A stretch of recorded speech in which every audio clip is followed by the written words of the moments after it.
signing off. So today we are going to discuss about a new chapter, that's vector algebra. So here, you know about vectors and scalars, right? So you have studied in your physics about these vectors and scalars. So what do you mean by this vector? Yeah, these vectors are the quantities which have both magnitude as well as direction. And now about scalars, they are the quantities which have only magnitude. Suppose if we take a table and we push into a certain direction, we have the direction will be as the in that direction. So that's the direction, as well as the muscular strength that we apply will be certainly the what magnitude of that vector. Now next, if we consider the examples, we have scalar quantities as distance, time, speed, and the vector quantities are force, velocity, acceleration. So like that it goes. So now next is about the types of vectors. So first one, zero or null vector. So what do you mean by the zero or null vector? Yeah, we have when the initial and the terminal points of this vector are coinciding. That means are coincident, then we have that is a zero or null vector. Now the second type of vector is free vectors. That is, if the initial point of a vector is not specified, then we have it's a free vector. And as well, if we take the next type of vector, that is negative of a vector. We have, if we take a vector A, then the negative of that vector means that same magnitude will be there for the next vector, but the direction will be opposite to that of the given vector. Then it's negative of a vector. That's the negative of a vector. So next is unit vector. So from the name as it suggests, it's a unit vector. That is, the magnitude of that vector will be certainly equal to 1.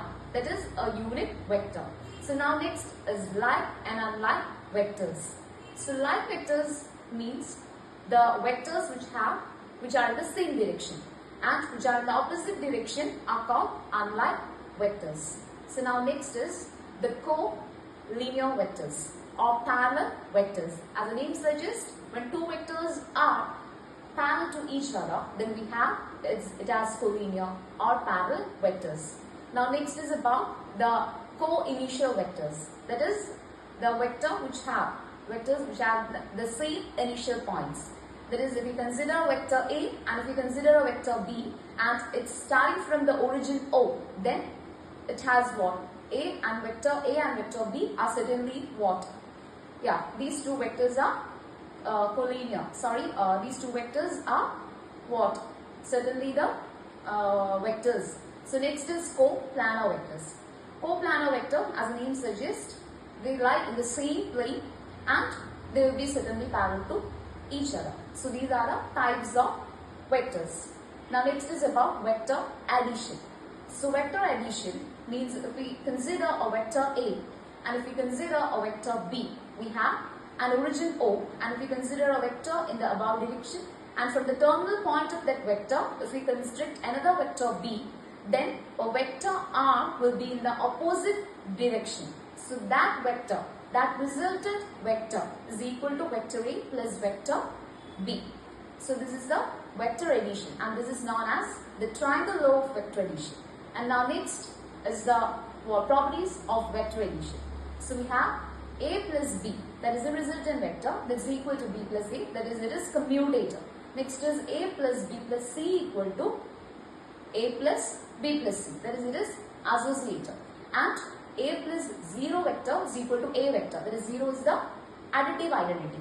And A plus negative A vector is equal to what? 0, that is negative A vector is the negative, that is additive inverse. So these are the properties of addition of vectors. Next is multiplication by a scalar. Let us consider a scalar lambda and a vector A. Then we have the multiplication of a vector by a scalar, which is lambda into A vector.